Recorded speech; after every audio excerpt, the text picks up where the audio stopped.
Здравствуйте, смотрите в сегодняшнем выпуске. Курбангулы Бердымухамедов ознакомился с проектами производственных объектов в городе Аркадак. Голландские компании готовят аграрную миссию в Туркменистан. Авиакомпания Туркменистана обновила сезонное расписание и другие новости.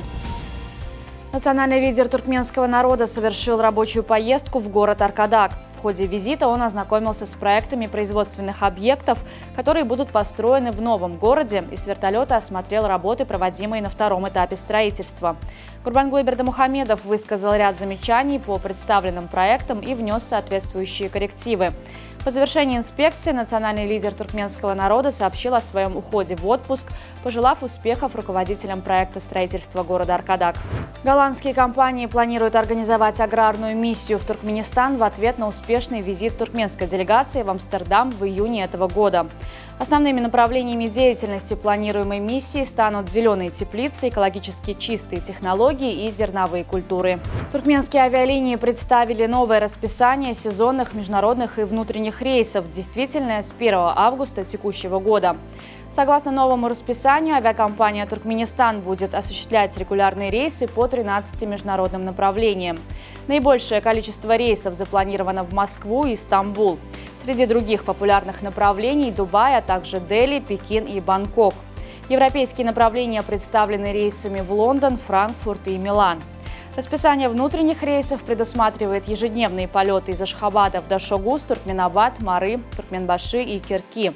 Также введены регулярные рейсы из Дашогуза, Мары и Туркменабада в Туркменбаши. Галина Мамедова, жительница блокадного Ленинграда, проживающая в Ашхабаде, отпраздновала свой 81-й день рождения. Российские дипломаты в Туркменистане посетили именинницу, чтобы лично поздравить ее с этим знаменательным событием. Галина Мамедова является одной из двух жителей Ашхабада, переживших блокаду Ленинграда. В январе текущего года она была удостоена почетного знака в честь 80-летия полного освобождения Ленинграда от фашистской блокады, который ей вручил губернатор Санкт-Петербурга Александр Беглов.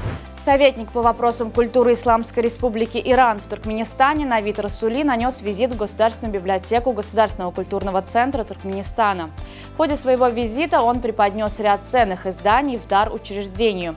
Среди подаренных книг особое место занимает двухтомник, включающий 15 рукописей, изданный Культурным центром Исламской Республики Иран в Ашхабаде в честь 300-летия со дня рождения Махтум Кули Фраги. Кроме того, Расули передал библиотеке персидско-туркменский словарь, содержащий 10 тысяч слов, туркмено-персидский разговорник и сборник 30 древних персидских сказок. Группа турецких исследователей в сотрудничестве с итальянскими парфюмерами воскресила легендарный аромат Юлия Цезаря, известный как Целинум. Для воссоздания состава парфюма ученые обратились к древним источникам, включая записи современников Цезаря. Ожидается, что парфюм Цезаря поступит в продажу в октябре этого года. Илон Маск, основатель Neuralink, поделился новостью о успешной имплантации чипа второму пациенту. Не хочу сглазить, но, похоже, со вторым имплантатом все прошло очень хорошо. Там много сигналов, много электродов, он работает очень хорошо, сообщил Маск.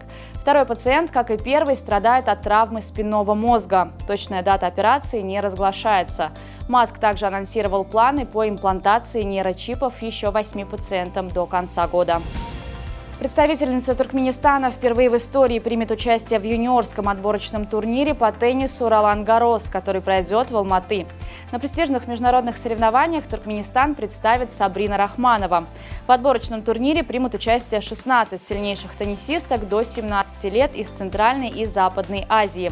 Сабрина будет бороться за путевку в основную сетку юниорского открытого чемпионата Франции 2025 года.